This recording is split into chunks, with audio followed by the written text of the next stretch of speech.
The massive Nexus station hung in the void like a glittering jewel, its countless lights reflecting off the hulls of ships from 100 different worlds. Captain Jake Morrison stood at the observation deck of the USS Meridian, watching the endless stream of alien vessels docking and departing from the galactic hub. The station was so large that it had its own gravity fields and weather systems, housing over 50 million beings from across the galaxy. Jake had been stationed here for 3 years now, long enough to know that the alien delegates treated humans like children who had stumbled into an adult conversation. The Galactic Council meetings were always the same. The older species would discuss their grand plans, while Earth's representatives sat quietly in their designated corner, occasionally allowed to speak if they raised their hands politely. Today felt different, though. Ambassador Lisa Rodriguez had been preparing for this presentation for months, and Jake could see the tension in her shoulders as she reviewed her notes one final time. The data they were about to present would change everything, if only the council would listen. The council chamber was a massive circular room with tiered seating that could hold representatives from over 300 species. At the center sat the high table, where the most powerful civilizations held court. The Zephyrian Empire controlled the eastern spiral arm, with their advanced energy weapons and proud warrior culture. The hegemony dominated the western sectors through economic control and their massive industrial complexes. Dozens of smaller powers filled the remaining seats, each trying to gain favor with the major players. High Counselor Vextar of the Zephyrians was speaking when Jake entered the chamber.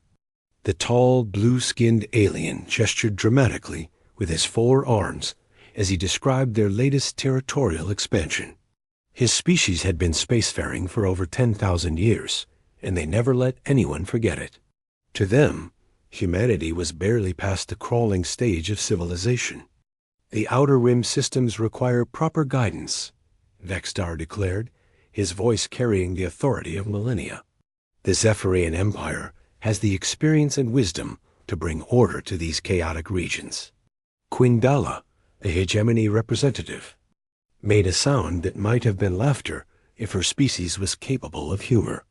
The insectoid alien clicked her mandibles together as she responded. Experience in warfare, perhaps, but these systems need economic stability. The hegemony's trade networks would serve them better than Zephyrian battleships. Jake watched the familiar dance of galactic politics play out. The two superpowers would argue, the smaller species would choose sides, and nothing meaningful would get accomplished. Meanwhile, the real threat was growing stronger every day. Ambassador Rodriguez stood when the session moderator finally called on Earth's delegation. She was a small woman compared to most of the aliens in the chamber, but Jake had seen her stare down Zephyrian admirals and hegemony trade barons without flinching.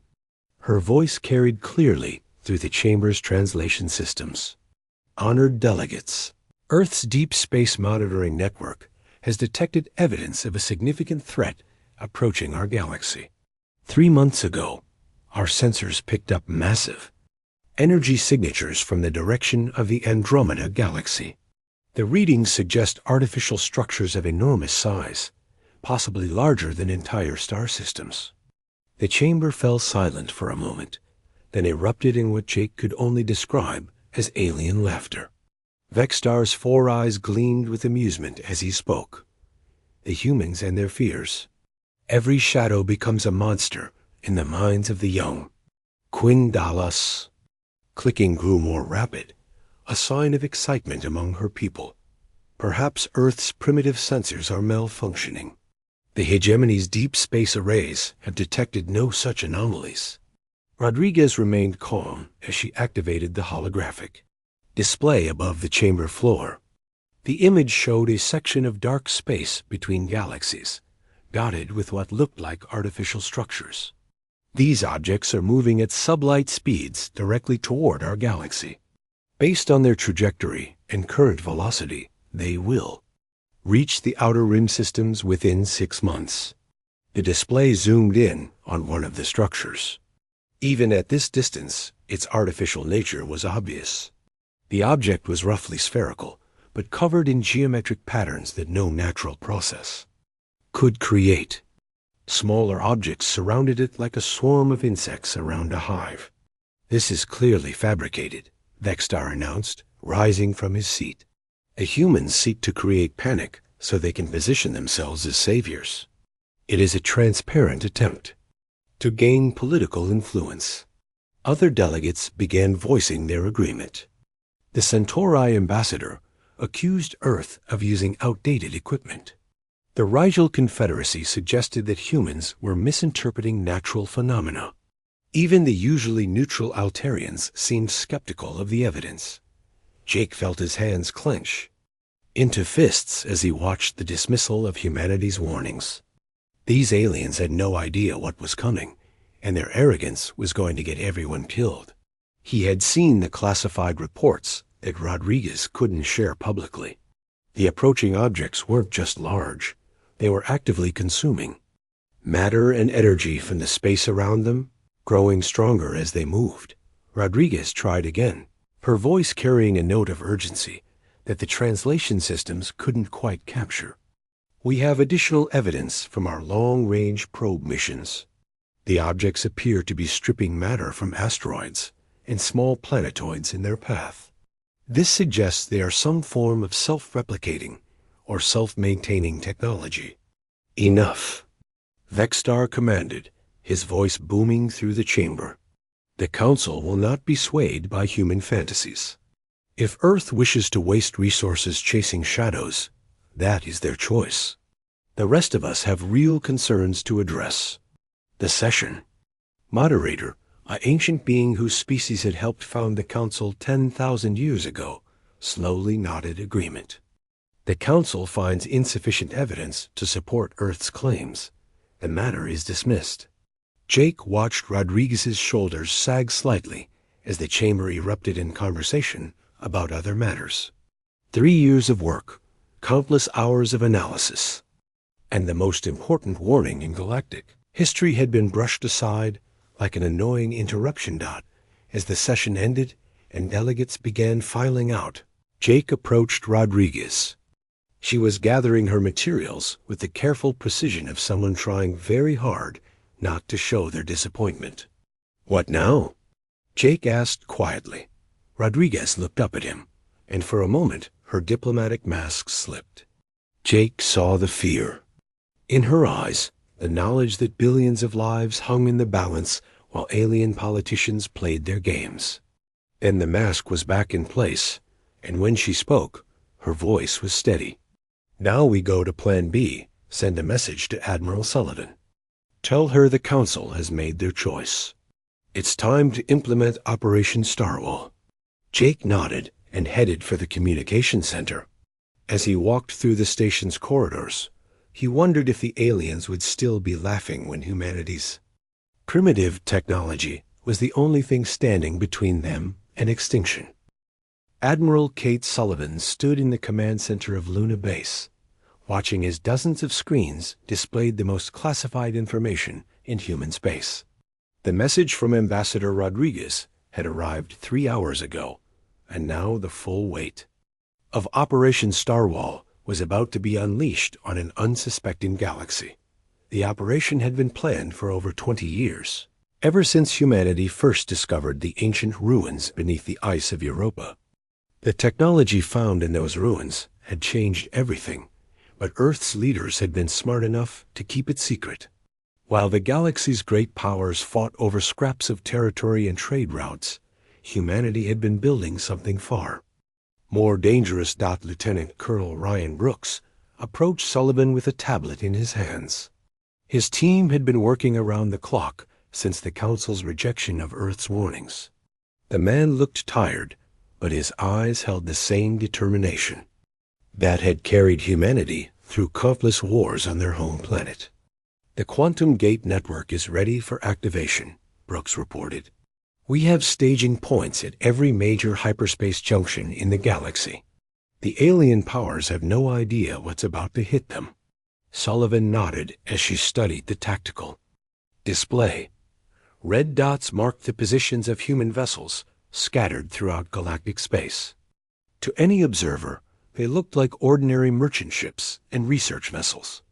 The truth was far different. Each dot represented a mobile weapons platform capable of controlling entire star systems.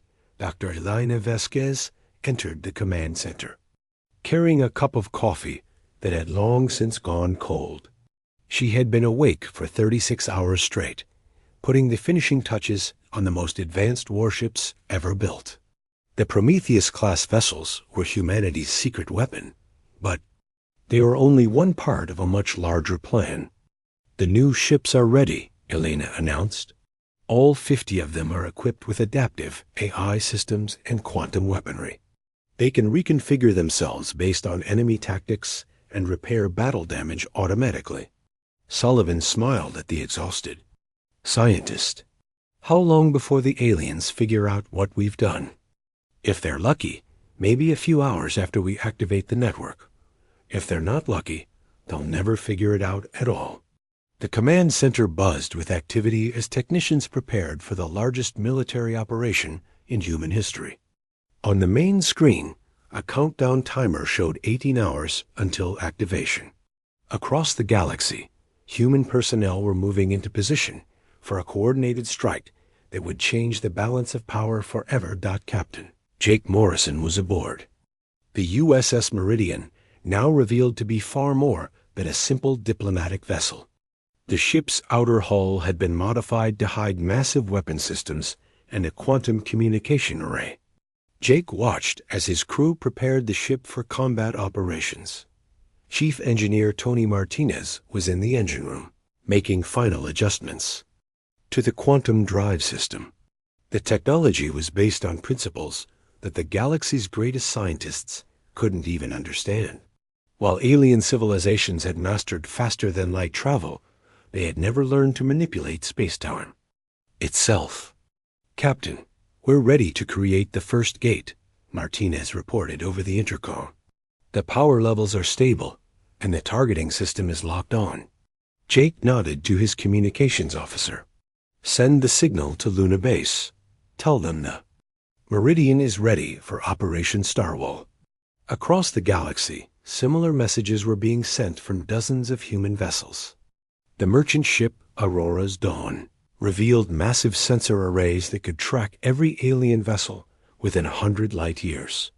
The research vessel Titan's Pride activated weapon systems that could destroy entire battle fleets. The cargo hauler New Horizon deployed a quantum interdiction field that could trap enemy ships in normal space. At the Titan research station, Dr. Vasquez's team was loading the final components into the Prometheus-class battleships. These vessels represented the pinnacle of human engineering, combining alien technology with human innovation. Each ship was effectively a mobile base, capable of supporting long-term operations in enemy territory. Commander Ben Taylor monitored the galaxy's communication networks from his intelligence center on Mars. His agents had been gathering information for years, mapping alien military capabilities and identifying key strategic targets. The intelligence network was so extensive that humanity knew more about alien military assets than the aliens themselves. The Zephyrian fleet is still concentrated in the Outer Rim, Taylor reported to Sullivan. They're preparing for another expansion campaign. They have no idea that we've been tracking their movements for months. Sullivan studied the tactical display as more reports came in. The hegemony was moving industrial equipment to their border systems, apparently preparing for a massive construction project. The smaller alien powers were repositioning their forces based on rumors of upcoming conflicts. None of them suspected that humanity was about to seize control of the galaxy's transportation network. The countdown timer reached 12 hours, and Sullivan activated the final phase of the operation. Across human space, hidden facilities began, producing the components needed for the quantum gate network. Automated factories that had been disguised as civilian manufacturing plants revealed their true purpose: mining operations on distant asteroids. activated weapon systems that had been hidden for decades. Captain Morrison received his final orders as the Meridian approached the Kepler Junction, one of the galaxy's most important hyperspace crossroads. The area was patrolled by Zephyrian vessels, but they paid no attention to the humble human diplomatic ship. They would learn their mistakes soon enough. "All stations, prepare for quantum gate activation," Morrison announced to his crew. "Remember, we're not just fighting for humanity anymore. We're fighting for every species in this galaxy, whether they want our help or not." The Meridian's quantum drive powered up, creating a distortion in space-time that would serve as the foundation for the gate network. Similar distortions were appearing throughout the galaxy as human vessels activated their systems simultaneously. The network would allow instant communication and transportation across thousands of light years, giving humanity unprecedented control over galactic spacedot. As the countdown timer reached 0, Admiral Sullivan gave the order that would change. Galactic history. All units, activate Operation Starwall. Show them what happens when they ignore Earth's warnings. The galaxy was about to learn that humanity's greatest strength wasn't their technology or their weapons, but their ability to plan for the future while their enemies remained focused on the past. The first reports came from the Outer Rim systems at 0347 Galactic Standard Time. The Hegemony Monitoring Station at Beta Centauri detected massive energy signatures approaching from deep space, followed by complete communication blackout. Within hours, 3 entire star systems had gone dark. High Counselor Vexstar was awakened in his private quarters aboard the Zephyrian flagship, Eternal Glory. The messenger who brought the news was trembling, his forearms shaking as he delivered the impossible report. 3 colonies with a combined population of over 2 billion beings had simply vanished from all sensor networks. "This must be some kind of equipment malfunction," Vexstar declared, his voice carrying less conviction than usual. "Star systems do not simply disappear." But even as he spoke, more reports were flooding in. The Hegemony colony at Rigel 7 had sent a final transmission showing massive structures emerging from hyperspace, followed by static. The independent mining station at Wolf 359 had broadcast an emergency signal describing ships the size of moons before their signal cut out forever. Ambassador Lisa Rodriguez was in her quarters aboard the USS Meridian when Captain Morrison's urgent message reached her. The communication was brief, but carried terrible weight. The Devourers had arrived, and they were moving faster than anyone had predicted. Rodriguez made her way to the bridge, where Morrison was coordinating with Admiral Sullivan's command staff. The main screen showed a tactical display of the galaxy, with red zones marking areas where colonies had gone silent. The pattern was clear and terrifying. The attackers were moving systematically through the Outer Rim, consuming everything in their path. How long before they reached the core systems? Rodriguez asked. Morrison consulted his tactical officer before responding. At their current rate of advance, maybe 6 weeks. But they're accelerating as they consume more resources. The emergency session of the Galactic Council convened 8 hours after the first attack. The great chamber that had been filled with laughter and dismissal just days before now buzzed with fear and desperation. Representatives from dozens of species demanded answers, explanations, and most importantly, solutions. High Counselor Vexstar stood at the center of the chamber, his usual arrogance replaced by something approaching panic. The Zephyrian Empire calls for immediate military action. We must mobilize every available ship to stop this threat. Quindala's mandibles clicked rapidly as she responded. The Hegemony agrees. Our industrial capacity can support a massive fleet buildup, but we need time to organize. Time is exactly what we don't have, Rodriguez interrupted, rising from her seat. The threat is moving faster than our intelligence predicted. By the time your fleets are ready, half the galaxy will be consumed. The chamber erupted in angry voices as delegates argued over response strategies. The Centauri wanted to fortify the inner systems and abandon the outer rim. The Rigel Confederacy demanded immediate evacuation of threatened colonies. The smaller powers looked to the great civilizations for leadership that never came. Through it all, Rodriguez remained calm. She had prepared for this moment, knowing that panic would make the aliens desperate enough to listen. When the shouting died down, she spoke with quiet authority. Earth offers a solution. We have technology that can coordinate a galactic defense, but it requires unified command structure. Accept human leadership, and we can save your worlds. The response was immediate and predictable. Vextar's 4 eyes blazed with indignation. The humans seek to profit from our crisis. We will not surrender our sovereignty to a species that has barely left their home system. Better to die with honor than live as human subjects, Quindala added, her voice carrying the agreement of most delegates. Rodriguez nodded as if she had expected this response. Very well. Earth will implement our own defensive measures. Captain Morrison, please contact Admiral Sullivan. Morrison activated his communicator, and Sullivan's voice filled the chamber. Admiral Sullivan here. I'm receiving reports that the Council has rejected our offer of assistance. That's correct, Admiral. Please proceed with Operation Starwall. Understood. All units activate quantum interdiction fields. The galaxy is now under human control.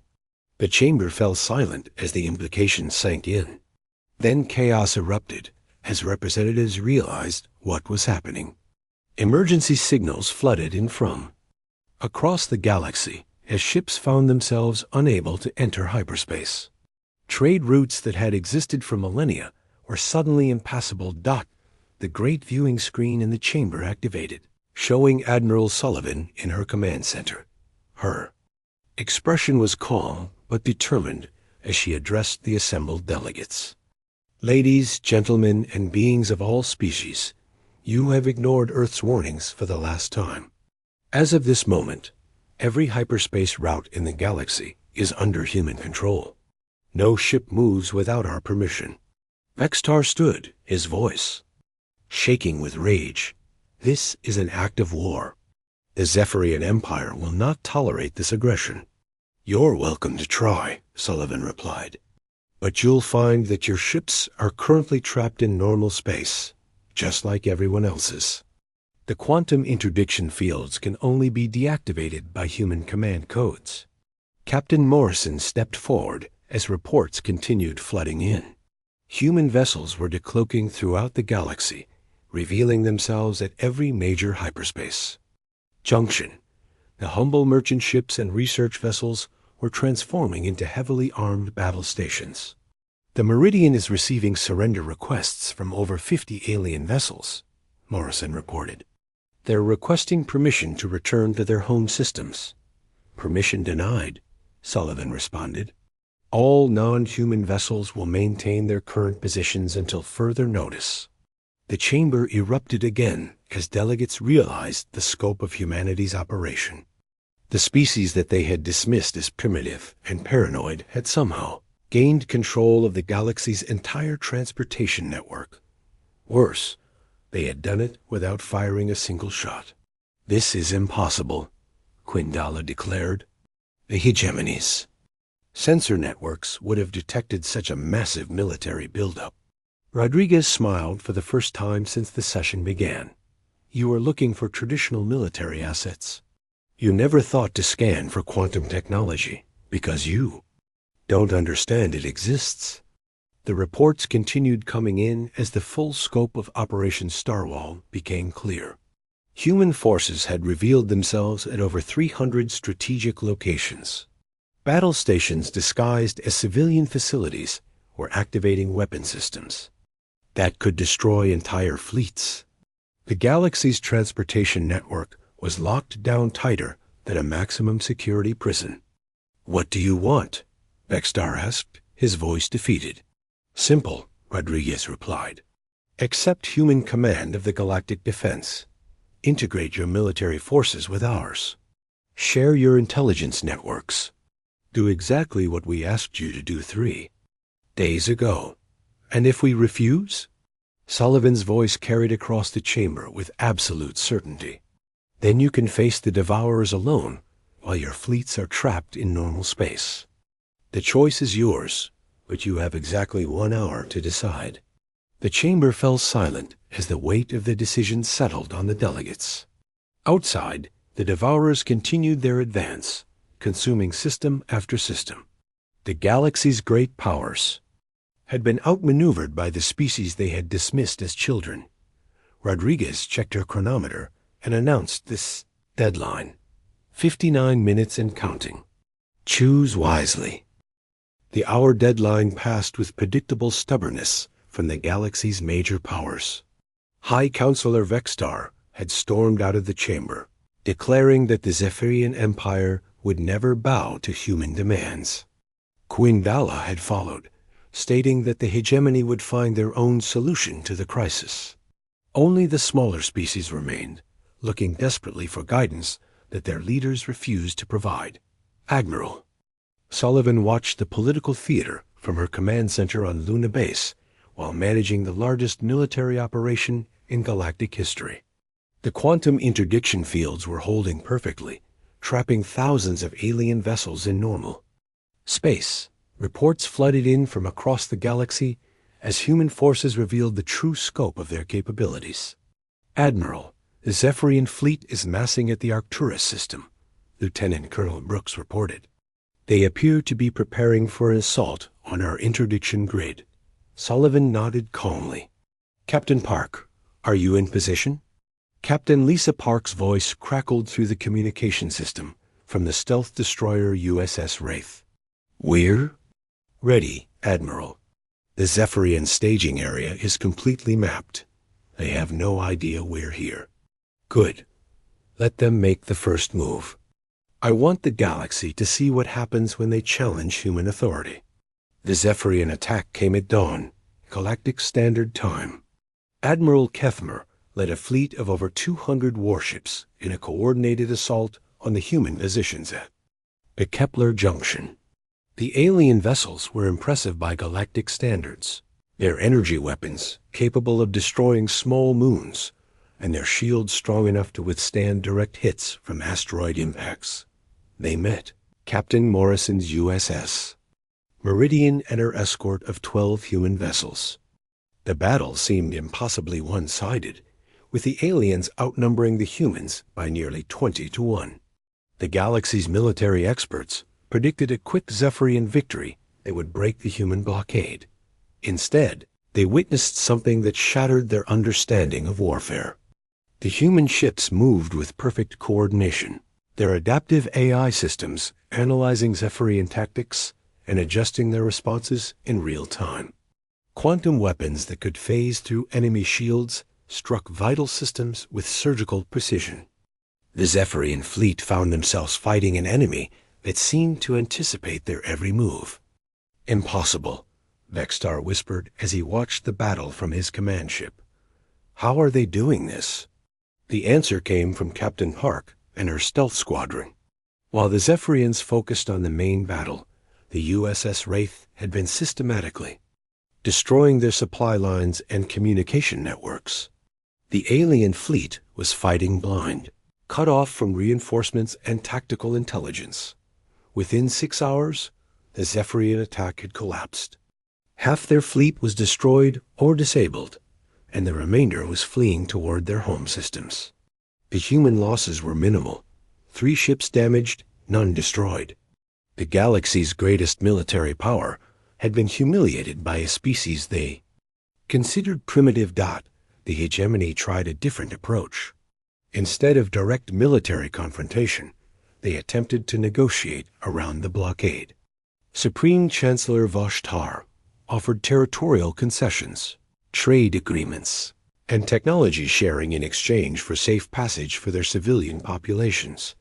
Ambassador Rodriguez listened to the offer with polite interest before responding. The terms are simple and non-negotiable. complete integration of all military forces under human command, shared intelligence networks, acceptance of human strategic doctrine. Nothing else will be considered. You ask us to surrender our sovereignty. Voshtar protested. A hegemony has ruled the western sectors for 5,000 years. And in 6 weeks, there won't be any western sectors left to rule, Rodriguez replied. The Devourers don't care about your ancient territorial claims. As if to emphasize her point, reports arrived of another 3 systems going dark. The mechanical invaders were accelerating their advance, each consumed world adding to their massive fleet. The galaxy's defensive preparations were meaningless. Against an enemy that grew stronger with every victory, the first species to break was the Altarian Republic. Their peaceful civilization had no military tradition to speak of, and their leaders recognized the futility of resistance. Ambassador Helterin approached Rodriguez with a formal surrender document. The Altarian people accept human leadership, he declared. We offer our industrial capacity and our knowledge of galactic politics in service of the common defense. Rodriguez accepted the document with genuine respect. Your people will be protected, Ambassador. Captain Morrison, please establish a direct communication link with the Altarian government. Begin integration of their forces immediately. The Altarian surrender started an avalanche. The Centauri Confederacy capitulated within hours, followed by the Rigel Mining Consortium and the Tau City Trade Federation. Species that had maintained their independence for millennia were surrendering to human authority rather than face extinction. Each surrender brought new resources and capabilities to the human war effort. Dr. Elena Vasquez found herself coordinating with alien scientists to upgrade their weapons and defensive systems. The Altarian industrial base was retooled to produce quantum communication arrays. Centauri mining operations were converted to manufacture components for the interdiction grid. Colonel Brooks managed the integration of alien military forces with human battle groups. The process was complex and often frustrating, as alien tactical. Doctrines had to be completely restructured around human strategic thinking. But gradually, a unified defense force began to take shape. The combined fleet now numbers over 50,000 vessels, Brooks reported to Sullivan. Integration is proceeding faster than projected. The alien crews are adapting to human command structures surprisingly well. Sullivan studied the tactical displays showing the growing defensive network. They're scared. Fear makes even the most arrogant species willing to learn. The Zephyrian Empire held out for another week before reality finally broke through their pride.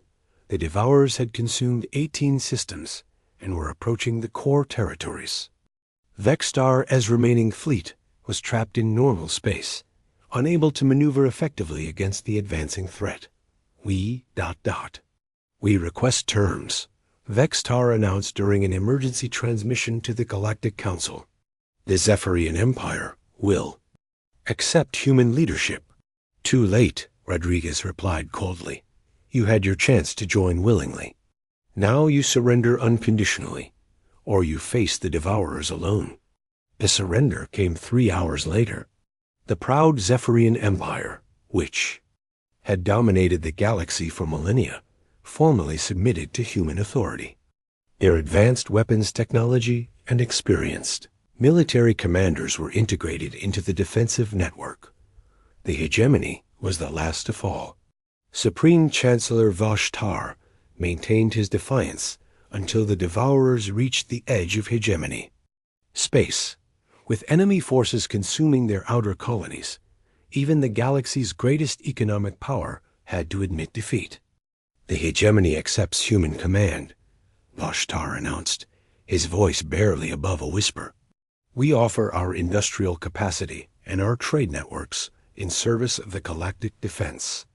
Admiral Sullivan addressed the galaxy from her command center, her voice carrying to every world and every species through the quantum communication network. The time for politics is over. The time for survival has begun. Under human leadership, we will make our stand against the Devourers. We will show them that this galaxy is not defenseless. The great powers had fallen, but their surrender had given humanity the resources needed to mount a proper defense. The real war was about to begin. The combined galactic fleet assembled at the Kepler defense line represented the largest military force in recorded history. Over 300,000 vessels from hundreds of different species formed a defensive network that stretched across 40 star systems. At the center of this massive armada, Admiral Sullivan coordinated the defense from her flagship, the USS Sovereign. The ship was a marvel of human engineering, incorporating technology from the ancient ruins of Europa with the innovations developed during humanity's secret military buildup. Its quantum processors could coordinate the actions of entire fleets, while its adaptive weapons systems could engage thousands of targets simultaneously. Captain Morrison stood on the bridge of the USS Meridian, now serving as a command vessel for the integrated alien forces. His ship had been upgraded with Zephyrian energy weapons and hegemony shield generators, creating a hybrid warship that combined the best of galactic technology with human strategic thinking. "The Devourers are approaching the outer perimeter," reported Commander Ben Taylor from his intelligence station. "We're detecting over 500 world ships, each one the size of a small moon." Sullivan studied the tactical display as this enemy fleet became visible on long-range sensors. The Devourers were unlike anything the galaxy had ever faced. Their ships were organic-looking structures that seemed to grow and change as they moved through space. Each vessel was surrounded by swarms of smaller craft that moved with perfect coordination. "All units, prepare for first contact," Sullivan announced. "Remember, we're fighting for the survival of every species in this galaxy. Make every shot count." The battle began at maximum range, with human quantum weapons striking at the approaching Devourer fleet. The alien ships absorbed the hits without apparent damage, their hulls seeming to repair themselves faster than the weapons could destroy them. The Devourers responded with energy beams that could vaporize entire ships in seconds. Captain Morrison watched as the first wave of alien vessels engaged the enemy. Zephyrian battleships that had dominated the galaxy for millennia were destroyed in minutes. Hegemony cruisers with shields that could withstand supernovas were cut apart like toys. The coordinated defense began to waver as crews realized the true scope of the threat they faced. "All human vessels, implement adaptive protocols," Sullivan ordered. "Let the AI systems analyze their attack patterns." The quantum processors aboard the human ships began their work, studying the Devourer weapons and tactics with inhuman precision. Within minutes, the AI systems had identified weaknesses in the enemy formation and adjusted their targeting accordingly.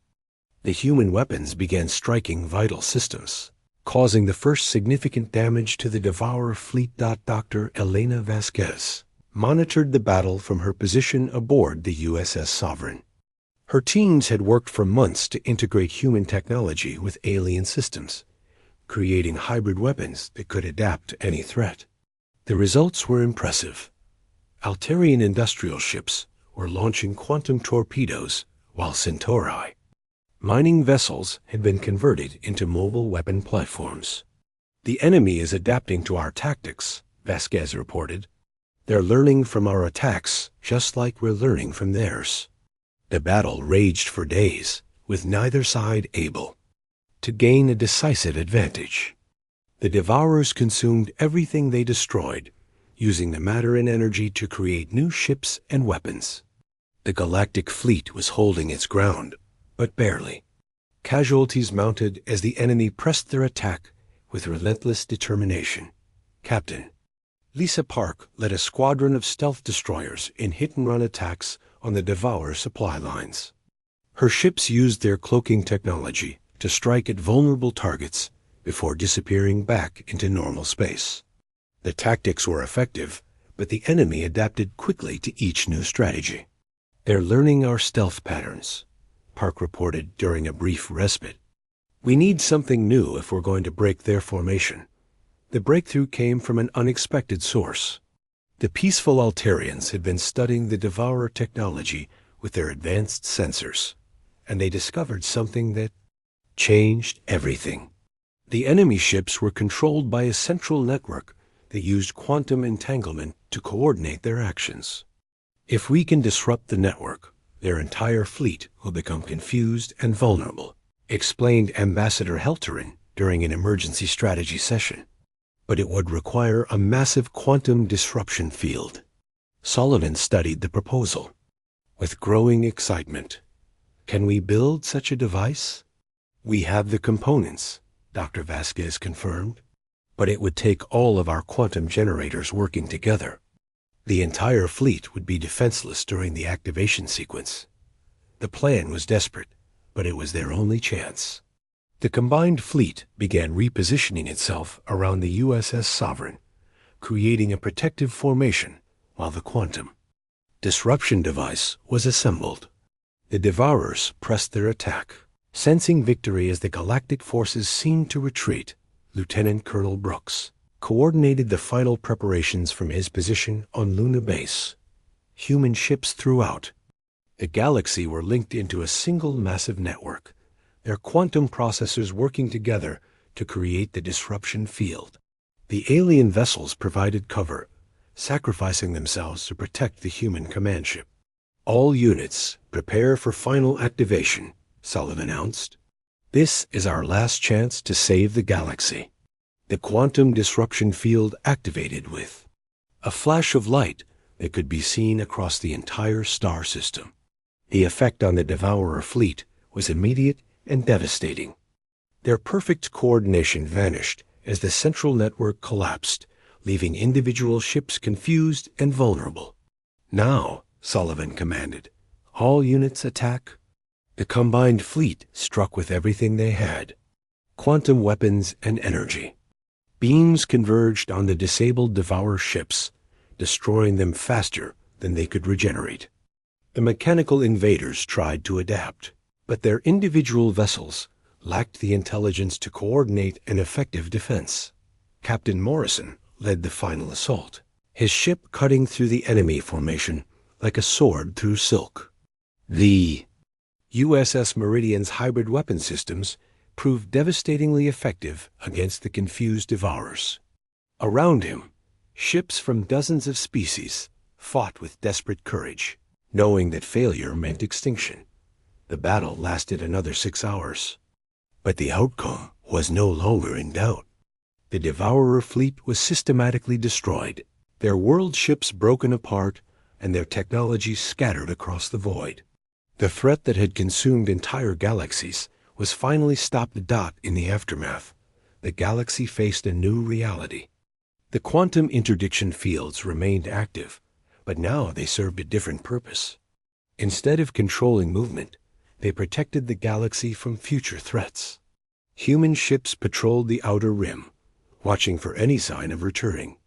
Danger. Ambassador Rodriguez addressed the reformed Galactic Council from her position aboard the USS Sovereign. The chamber was different now, with human representatives holding positions of authority while former enemies worked together as allies. "We warned you about the threat," Rodriguez said quietly. "We saved you from extinction when you refused to. Listen, now we stand guard to ensure it never happens again." High Counselor Vextar, his pride broken but his honor intact, stood to address the assembly. "The Zephyrian Empire acknowledges human leadership. We pledge our fleets to the defense of the galaxy." Similar pledges came from the other species, each one recognizing that their survival depended on human protection. The galaxy had learned that sometimes the youngest voice in the room was the wisest, and that true leadership came from those who earned respect through action rather than demanding it. Through tradition. Captain Morrison stood on the bridge of the USS Meridian, now patrolling the outer rim where new human colonies were being established. The galaxy was safe, but the price of that safety was eternal vigilance. Humanity had risen from dismissed newcomers to galactic protectors, and they would never again allow arrogance to threaten the survival of innocent species. The war was over, but the watch had just begun.